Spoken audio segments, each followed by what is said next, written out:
back then there was no ecosystem, right? So not only was there no ecosystem, there, typically 2 years after you started investing, the world would go to hell in a handbasket. The market would collapse. So essentially, I should start with a hypothesis saying that, look, let me simply assume that there is no next round. All right. So what do I need if there's no next round? Then I need to make sure that if there's no next round, that the money I give the company for this round is going to be enough for this company to survive, even if the world goes to hell, right? So essentially, every company should have kind of a plan Z, where if the funding dries up and the market dries up, like right now it is drying up for a lot of large companies, you still won't die, right?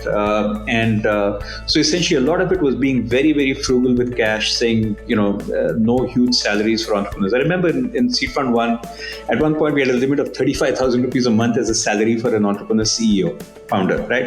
So essentially, your employees would get paid more than you at that point in time. Of course, those numbers have since been revised. But the entire idea was be frugal, make sure that you have enough money to survive. And my thinking then was, you didn't need to win big. If you just survive, you knew that 80-90% of the companies of your cohort would die. So you would simply win by being the guy with your nostrils above water when everybody else had drowned.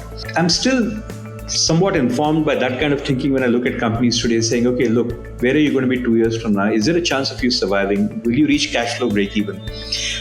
Even though it is antithetical to a lot of Western thinking, which is, spend and spray and pray, right?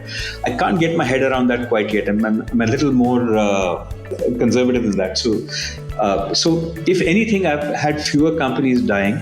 And because we've always kind of inculcated in the founders that we work with, I'm a founder myself, that, hey, the world could really go to hell any point in time. You can't predict this. If you're depending on the next round of funding, it just may not turn up because you can't control it. If it turns up, great. And if you're the one surviving, you'll get the best terms. If not, you still deserve to be a business. And the entire focus was on turning an idea into a profitable business, or at least a sustainable business as fast as possible, right? So it's very unfashionable, but it seems like, I've been doing this for the last, 20 years, investing on pretty much the same terms all the way through.